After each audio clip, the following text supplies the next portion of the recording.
नमस्कार साथियों, मैं रजत रस्तोगी आपका अभिनंदन करता हूं, स्वागत करता हूं अपने YouTube चैनल न्यू OCI पर।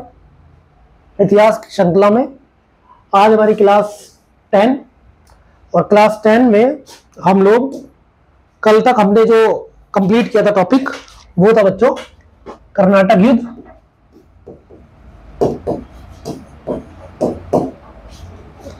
कर्नाटक युद्ध में हमने बताया था आप लोगों को ब्रिटिश और फ्रांसीसी साम्राज्य का अंत किस प्रकार हुआ। और ब्रिटिश और फ्रांसीसी साम्राज्य के बीच में आपस में लड़ाई दो साम्राज्यों को लेकर थी, ना कि दो कंपनियों की थी। ये वैश्विक स्तर की लड़ाई थी। और कर्नाटक युद्ध, 3 कर्नाटक युद्ध हमारे सामने इतिहास में प्रस्तुत होते हैं, फर्स्ट, सेकंड, थर्ड। पहला और तृतीय युद्ध वैश्विक आधार पर है, वैश्विक स्तर पर है, जबकि द्वितीय कर्नाटक युद्ध क्षेत्रीय उत्तराधिकार के युद्ध पर है। कर्नाटक और हैदराबाद के उत्तराधिकार को लेकर सेकंड कर्नाटक युद्ध हुआ है। तो कल हमने आप लोगों को बताया था कि तृतीय कर्नाटक युद्ध में न केवल फ्रेंच कंपनी का पतन हुआ, बल्कि फ्रेंच साम्राज्य का भी निर्णय साबित हो गया था। फिर हमने बताया 1760 का वांडीवाश का युद्ध। और आज हम कर्नाटक युद्ध के बाद आज हम पढ़ने जा रहे हैं प्लासी युद्ध। इसके बारे में थोड़ी सी पहले भूमिका सुनेंगे सब बच्चे। प्लासी युद्ध को जानने से पहले आप लोगों को पता हो कि बंगाल पर जो नवाब हुए तो मुर्शिद कुली खान से लेकर अली वर्दी खान तक के जितने भी नवाब हुए वो सब मुगलों को राजस्व भेजते रहे थे। मुगलों को राजस्व का एक हिस्सा भेजते रहे थे। पहली बार राजस्व देना यदि आधिकारिक रूप से बंद किया था तो अली वर्दी खान ने बंद किया था, ये हम पढ़ा चुके थे। और मुर्शिद कुली खान 1717 में बंगाल का नवाब घोषित होता है। और उसके बाद सुजाउद्दीन सरफराज के बाद अली वर्दी खान। बच्चों ये सरफराज के बाद अली वर्दी खान, और अली वर्दी खान के बाद उसका नाती, क्योंकि उसके कोई पुत्र नहीं था, उसका नाती सिराजुद्दौला, ये बंगाल की गद्दी पर बैठता है। और इसी से ब्रिटिश कंपनी का प्लासी का युद्ध होता है। क्यों होता है इसका कारण जानेंगे। प्लासी युद्ध के कारण क्या है ये जानेंगे, क्या परिणाम रहे ये भी जानेंगे, और क्या प्लासी का युद्ध एक विश्वासघात था या एक सोची समझी साजिश थी। क्या प्लासी के युद्ध ने ब्रिटिश को विजय दिलाई थी। क्या प्लासी का युद्ध ब्रिटिश के द्वारा रचा गया एक षड्यंत्र था। हम सारे उत्तर जानेंगे आज की क्लास में बच्चों। और प्लासी का युद्ध 1757 में घटित हुआ था। प्लासी एक जगह का नाम है बच्चों जो बंगाल में है। चलिए देखिए आज की क्लास में सबसे पहले मैं आप लोगों को यदि बताऊं तो बंगाल एक ऐसा समृद्ध प्रांत जिसे पाने की हर किसी को इच्छा थी। समृद्ध राज्य, संसाधन की दृष्टि से एक समृद्ध संसाधन पूर्ण राज्य। यूरोप को निर्यात होने वाली वस्तुओं में आप इस बात से अंदाजा लगाइए बंगाल को कि यूरोप में जो वस्तुएं निर्यात होती थी उसमें 40%, लगभग 40% बंगाल से होती थी वस्तुएं। उस समय के बंगाल में, ये बात बच्चों ध्यान रखना, नहीं पता होगा आप लोगों को, आज आप लोग सीख लीजिए, उस समय के बंगाल में आज का बिहार और उड़ीसा भी शामिल था। आज का बंगाल और उड़ीसा भी शामिल था। केवल बंगाल को आप बंगाल ना समझिए, बल्कि बंगाल में बिहार भी था और उड़ीसा भी शामिल था। तो आप लगाइए कि बंगाल कितना बड़ा स्टेट था उस समय। और यूरोप में जो वस्तुएं निर्यात की जाती थी उसमें 40% हिस्सा डायरेक्टली बंगाल से होता था। और बच्चों औरंगजेब को जो सर्वाधिक राजस्व उस समय यदि किसी स्टेट से दिया जाता था तो वो बंगाल था। औरंगजेब को सर्वाधिक राजस्व यदि किसी स्टेट से मिलता था, कॉपी पेन लेके बैठना बच्चों, सब लिखते चलना, बहुत सारी इंपॉर्टेंट बातें आएंगी, सब लिखते चलो। क्वेश्चन भी कराऊंगा मैं आप लोगों को, पीडीएफ बन रही है बस। रोज मैं आपको 5-5 क्वेश्चन वैसे भी करा रहा हूं और कुछ पीडीएफ के जरिए भी आप लोगों को पीटी के क्वेश्चंस कराए जाएंगे। लास्ट ईयर के सारे क्वेश्चंस मैं आपको बोर्ड पे करा दूंगा, चिंता ना करो आप बिल्कुल भी। औरंगजेब को सर्वाधिक राजस्व बंगाल से मिलता था। इसके बाद मुर्शिद कुली खान औरंगजेब को लगातार राजस्व भेजता रहता था। मुर्शिद कुली खान के बाद सुजाउद्दीन के बाद सरफराज, सब बताया हमने। सरफराज के बाद अली वर्दी खान जो कमांडर था एक। ईस्ट इंडिया कंपनी, अली वर्दी खान के बाद सिराजुद्दौला जिससे प्लासी का युद्ध होगा, फिर मीर कासिम, मीर जाफर, ये तो तुम कहानी पढ़ोगे ही। फिलहाल ईस्ट इंडिया कंपनी ने बंगाल में पहली फैक्ट्री, अगर ये सवाल आ जाए, ईस्ट इंडिया कंपनी ने बंगाल में पहली फैक्ट्री कहां खोली थी? बंगाल में पहली फैक्ट्री बालासोर में खोली थी। पहली फैक्ट्री बालासोर में खोली थी। आज वर्तमान में बालासोर उड़ीसा में है, वर्तमान में। उस समय ये बंगाल में हुआ करता था बालासोर। और फिर 1651 में हुगली में फैक्ट्री खोली थी। हुगली बंगाल का ही एक क्षेत्र है। देखिए, मैं आप लोगों को छोटा सा इतिहास और बताता हूं। कोलकाता, गोविंदपुर और सुतनाटी,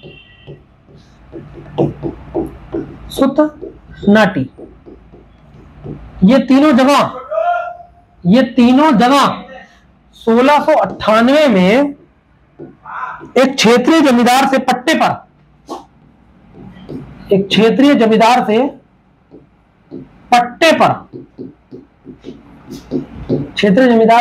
पर ईस्ट इंडिया कंपनी ने ली थी। ये तीनों जगह, कोलकाता, गोविंदपुर और सुतनाटी। और 1700 तक यहां फोर्ट विलियम,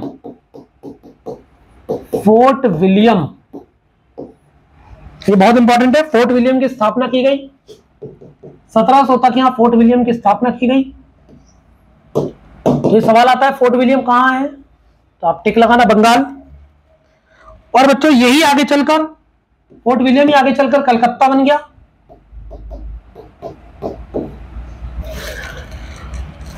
उसके बाद अगर मैं छोटी सी बात बताऊं तो प्लासी के युद्ध के जो तात्कालिक कारण था, प्लासी के युद्ध का जो तात्कालिक कारण था बच्चों, देखिए दिक्कत तो काफी समय से चल रही थी क्योंकि ब्रिटिश के साथ में नवाब की कभी पट नहीं रही थी। लेकिन जो तात्कालिक कारण हुआ था उस युद्ध का, प्लासी के युद्ध का, वो कुछ और नहीं था बल्कि फोर्ट विलियम की किलेबंदी थी। फोर्ट विलियम की किलेबंदी, इसे बहुत ध्यान समझिए। फोर्ट विलियम की किलेबंदी थी जिसके कारण सिराजुद्दौला को गुस्सा आया था और तभी आक्रमण हुआ और उसी से प्लासी के युद्ध को एक अंजाम मिला। उसके बाद जब हम आगे चलते हैं तो मैं आप लोगों को एक क्वेश्चन के माध्यम से ये सारे कॉन्सेप्ट क्लियर करता हूं, आप लोग ध्यान से समझना। चलिए, क्वेश्चन है, ब्रिटिश कंपनी तथा बंगाल के नवाब के बीच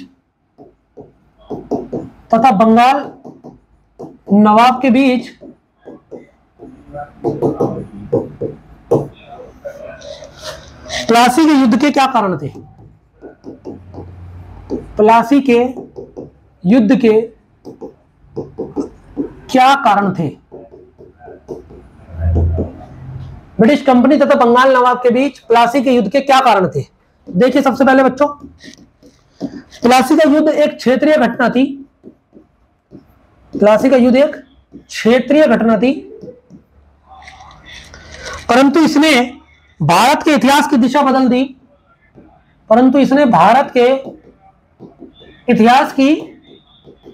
दिशा को बदल दिया। इस घटना के लिए एक से अधिक कारण उत्तरदायी थे। क्या क्या कारण थे? नंबर 1, मुर्शिद कुली खान के समय से ही, बहुत ध्यान से समझना बच्चों, मुर्शिद कुली खान के समय से ही बंगाल के नवाब का ब्रिटिश कंपनी से असंतोष का कारण रहा था। मुर्शिद कुली खान के समय से ही बंगाल के नवाब का ब्रिटिश कंपनी के साथ असंतोष का कारण रहा था।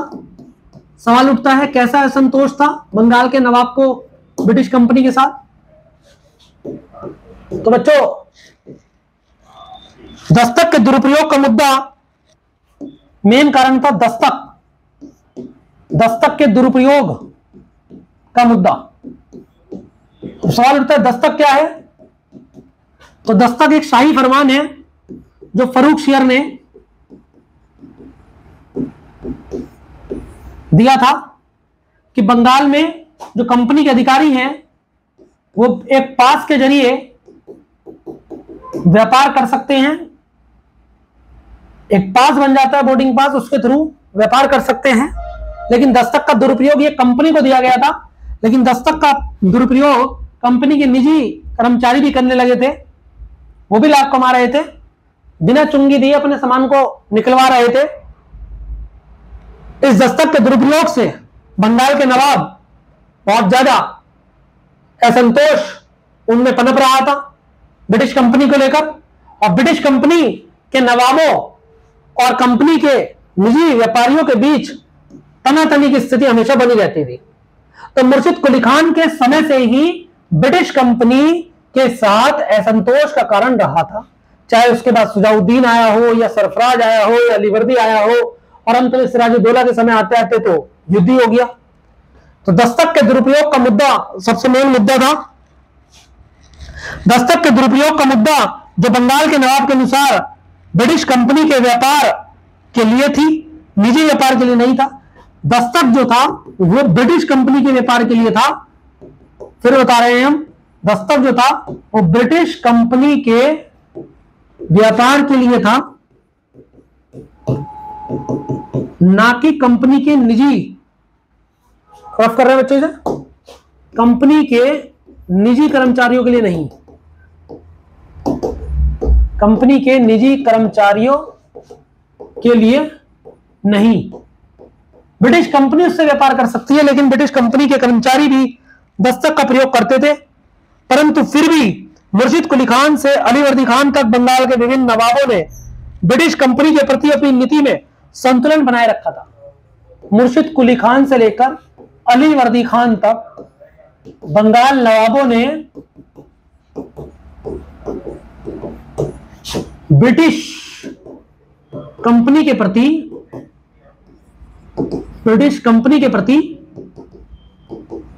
बच्चे कॉन्सेप्चुअली सीखते चलना, बहुत सारे फैक्टर ऑटोमेटिकली तैयार हो जाएंगे। मुर्शिद कुली खान से लेकर बंगाल नवाब अलीवर्दी खान तक कंपनी के प्रति संतुलन बना रखा था इन सब नवाबों ने।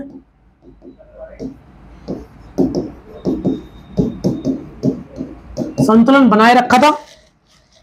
परंतु नए नवाब सिराजुद्दौला का आरंभ से ही, नए नवाब सिराजुद्दौला का आरंभ से ही कंपनी के प्रति आक्रामक रुख था। आरंभ से ही आक्रामक रुख था, कंपनी के प्रति आक्रामक रुख था नए नवाब का। पहला कारण तो बच्चों यही है कि जो कंपनी के नवाब मुर्शिद कुली खान से लेकर अलीवर्दी खान तक जो कंपनी के नवाब थे, वो ब्रिटिश कंपनी के प्रति, जो बंगाल के नवाब थे वो ब्रिटिश कंपनी के प्रति संतुलन की नीति बनाए रखे हुए थे। हालांकि लगातार ब्रिटिश कंपनी के जो लोग थे वो लगातार दस्तक का दुरुपयोग कर रहे थे, परंतु फिर भी अलीवर्दी खान तक कोई युद्ध जैसी भयानक घटना देखने को नहीं मिलती है। परंतु नए नवाब सिराजुद्दौला शुरू से ही आक्रामक रुख में रहा था कंपनी के प्रति, और सिराजुद्दौला भी दस्तक के दुरुपयोग को गलत तो मानता ही था, वो तो क्योंकि अवैध था, ये निजी व्यापार करते थे कंपनी के कर्मचारी। तो पहला कारण तो बच्चों ये है। दूसरा कारण मैं आपके सम्मुख रखता हूं, वो देखिए, नवाब सिराजुद्दौला के आक्रोश का कारण ब्रिटिश कंपनी की नीति थी, जिसके तहत ब्रिटिश कंपनी ने नवाब के विरोधियों का साथ दिया था। देखिए, एक और, ब्रिटिश कंपनी ने नवाब के विरोधियों का साथ दिया था। ये बहुत इंपॉर्टेंट बात।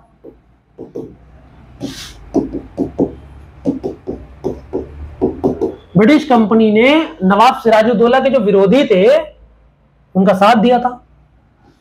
तो बच्चों इसके विरोधियों में घसीटी बेगम, इसकी मौसी हुआ करती थी, और भी थे, क्यों नाम याद रखने सारे, केवल इतना समझिए कॉन्सेप्ट के रिगार्डिंग कि ब्रिटिश कंपनी ने नवाब के विरोधियों का साथ दिया था, इसलिए नवाब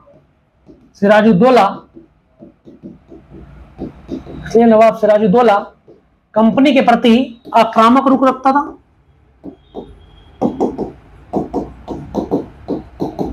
यानी कि असंतोष भरी निगाहों से देखता था, आक्रामक रुख रखता था।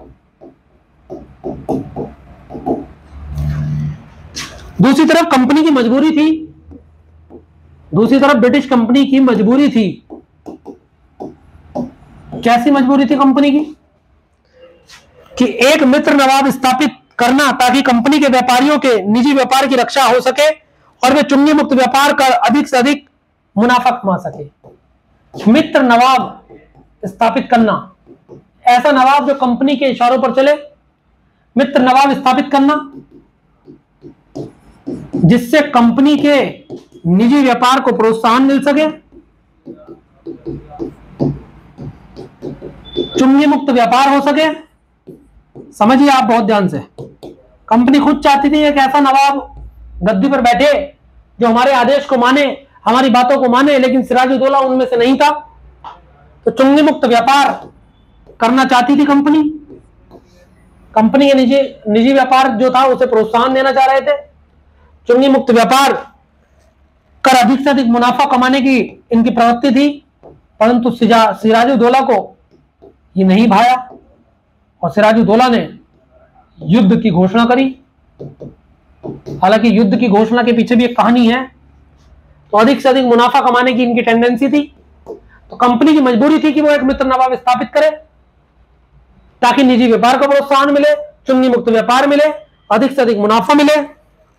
अतः अपनी स्थिति को मजबूत करने के लिए ब्रिटिश कंपनी बल प्रयोग से लेकर षड्यंत्र तक सभी प्रकार का तरीका अपनाने के लिए तैयार थी। बल प्रयोग से लेकर षड्यंत्र तक अपनी स्थिति को मजबूत करना चाहती थी। तक ब्रिटिश कंपनी अपनी स्थिति को मजबूत करना चाहती थी, जो कि सिराजुद्दौला ने करने नहीं दी। मजबूत करना चाहती थी। बहुत ध्यान से समझिए बच्चों। इसलिए जब फोर्ट विलियम की किलेबंदी 1756 के मुद्दे पर नवाब ने ब्रिटिश कंपनी को दंडित किया, कंपनी ने क्या किया? फोर्ट विलियम की किलेबंदी कर दी 1756 में।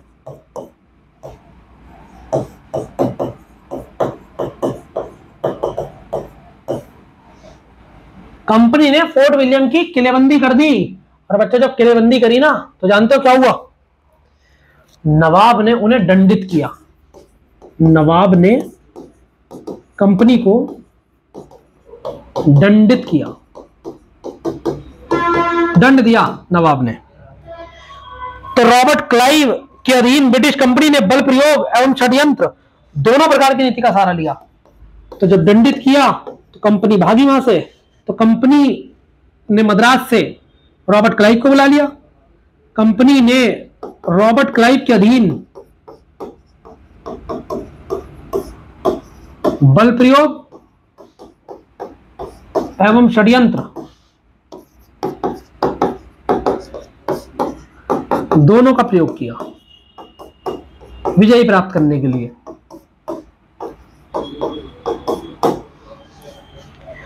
अंत में दोनों के बीच मतभेद इतना बढ़ गया कि 22 जून 1757 को प्लासी का युद्ध हमें देखने के लिए मिलता है।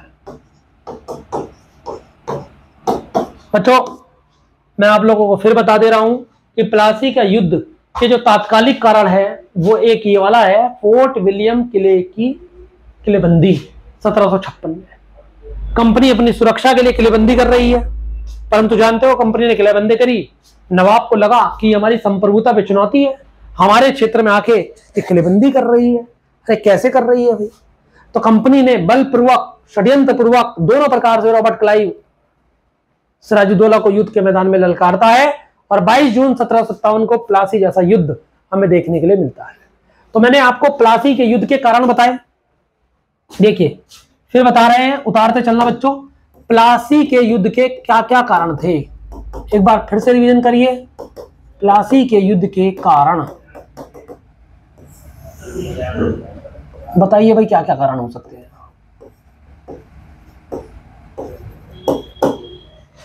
देखिए सबसे पहला कारण, कंपनी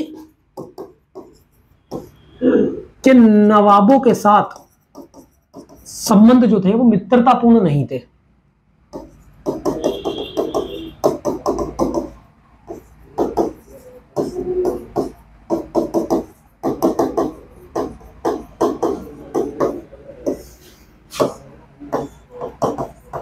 जानते हो क्यों नहीं थे?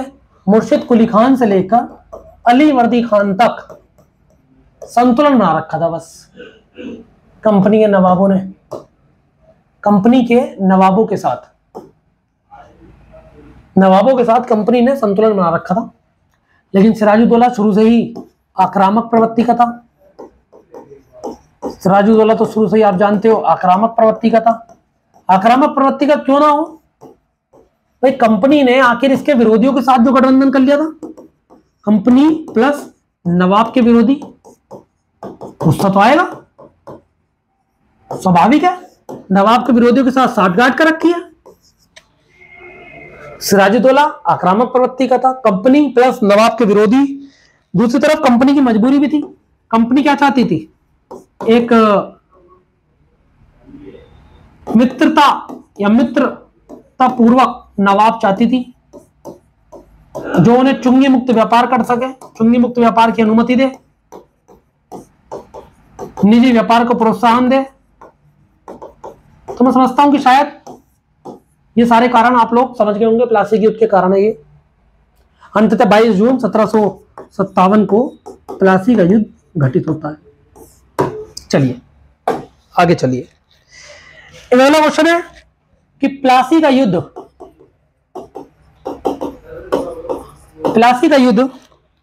एक बड़ा युद्ध नहीं बल्कि एक बड़ा युद्ध नहीं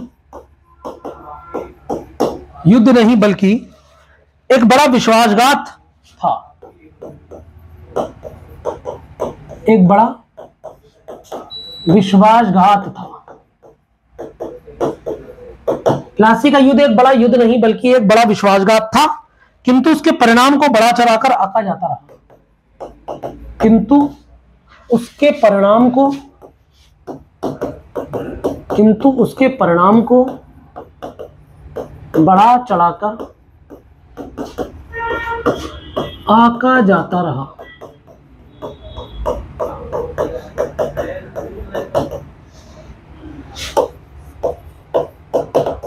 ये सवाल है।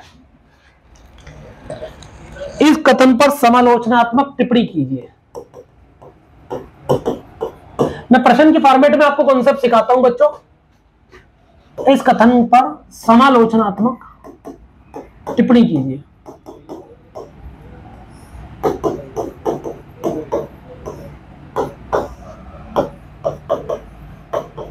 देखिए भाई, प्लासी का युद्ध एक बड़ा युद्ध नहीं बल्कि एक बड़ा विश्वासघात था, किंतु उसके परिणाम को बढ़ा चढ़ाकर आका जाता रहा।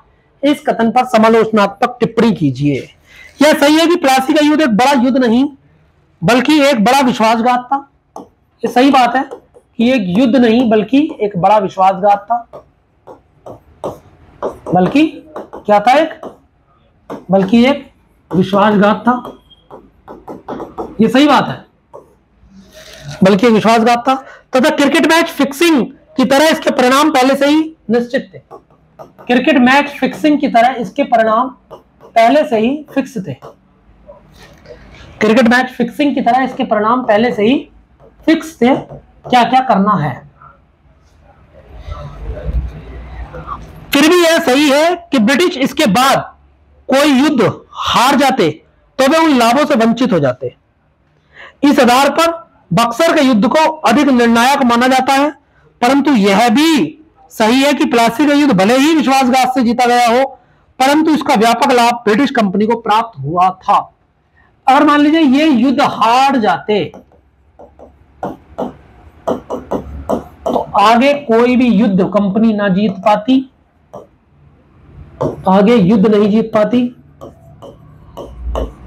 और प्लासी के बाद जो बक्सर का युद्ध है वो काफी निर्णायक युद्ध साबित हुआ है, क्योंकि बक्सर का युद्ध प्लासी के युद्ध के लगभग 7 साल बाद 1764 में हुआ था। प्लासी के युद्ध से उनके पास रिसोर्स आए, संसाधन आए, इसलिए बक्सर के युद्ध में उन्हें एक निर्णायक जीत मिली। भले ही विश्वासघात से जीता गया हो, परंतु इसका बड़ा व्यापक लाभ है ब्रिटिश कंपनी को प्राप्त हुआ था। इन्हीं लाभों के कारण ब्रिटिश कंपनी 7 वर्षों के बाद बक्सर के युद्ध को आसानी से जीत पाई। यही वजह है कि खुला युद्ध ना होने के बावजूद भी हम प्लासी युद्ध के महत्व को कम करके नहीं आ सकते। अब समझिए कि ये मान सकते हैं हम कि ये विश्वासघात था, ये मान सकते हैं। ये युद्ध नहीं था बल्कि क्या था, एक विश्वासघात था। लेकिन अगर ये युद्ध हार जाते तो बच्चों जानते हो क्या होगा, आगे कोई भी युद्ध कंपनी जीत नहीं पाती, और बक्सर जैसा निर्णायक युद्ध जिसने बंगाल की दीवानी कंपनी को दिला दी, ये हाथ से निकल जाती। तो बच्चों ये कहना गलत होगा कि ये बड़ा युद्ध नहीं विश्वासघात था। उसके परिणाम को बढ़ा चढ़ाकर आका जाना चाहिए। क्यों नहीं जाना चाहिए? क्योंकि अगर ये हार जाते ना तो फिर बक्सर के युद्ध में आपको जो सफलता मिली है ब्रिटिश कंपनी को, उस सफलता ने बंगाल जैसे समृद्ध प्रांत का संसाधन कंपनी के कदमों में लाके रख दिया। आप समझिए कि प्लासी का युद्ध निश्चित रूप से विश्वासघात था। किस प्रकार विश्वासघात था कि जो सिराजुद्दौला का सेनापति था मीर कासिम, उस मीर कासिम ने गठबंधन कर लिया था रॉबर्ट क्लाइव के साथ। इस शर्त पे कर लिया था कि जब हम इसे सिराजुद्दौला को मार देंगे तो अगला नवाब मीर कासिम को बना देंगे, और मीर कासिम कंपनी के अधीन एक कठपुतली की तरह कार्य करता रहा। कंपनी की कठपुतली नवाब के रूप में मीर कासिम को बनाया गया। मीर कासिम ने गद्दारी कर ली और रॉबर्ट क्लाइव के साथ गठबंधन करके सिराजुद्दौला को युद्ध शरण से भागना पड़ा और वहां उसे मार दिया गया। तो मेरे बच्चों, ये प्लासी के युद्ध के बारे में आज इतिहास आपको बताया। कल हम इससे अगली क्लास में बक्सर का युद्ध पढ़ेंगे, और धीरे धीरे ये टॉपिक खत्म होकर फिर हम उपनिवेशवाद अपने नए खंड की तरफ चलेंगे। उम्मीद करता हूं कि मैं आपको मेंस के अकॉर्डिंग क्वेश्चन को समझाकर आपके पीटी के फैक्ट इसके अंदर समाहित कर रहा हूं, और आपको मैं धीरे धीरे समय आने पर पीडीएफ यहां खोलकर सब आपको क्वेश्चन आंसर बताऊंगा कि किस हिसाब से एमसीक्यू फॉर्मेट में क्वेश्चन आते हैं। बच्चों, हम कौन कौन से क्वेश्चन कर पा रहे हैं, कौन कौन से नहीं कर पा रहे हैं, उन्हें लिखेंगे वहीं अपने नोट्स में, ऐड करते चलेंगे हम बंगाल से रिलेटेड सारे क्वेश्चन जो वनडे एग्जाम में आते हैं। ये मेंस की अप्रोच है ताकि समझ में आ जाए। हम लोग एक कहानी की तरह नहीं पढ़ रहे, हम लोग एक कॉन्सेप्चुअल तरीके से पढ़ रहे हैं, और उस कॉन्सेप्चुअल तरीके से पढ़ने से लाभ ये होगा बच्चों कि आपको कड़ी दर कड़ी जुड़ती चली जाएंगी। आप लिंक करके जितना पढ़ोगे ना इतिहास को, उतना लंबे समय तक आपके दिमाग में वो सस्टेन रहेगा। तो बच्चों, आज ये छोटी सी यही वीडियो को मैं पूर्ण विराम देता हूँ। कल इससे आगे का अगला विषय, अगला टॉपिक पढ़ाऊंगा, बक्सर का युद्ध। चलिए बच्चों, ध्यान रखिए अपना, स्वस्थ रहिए, मस्त रहिए। बहुत बहुत धन्यवाद।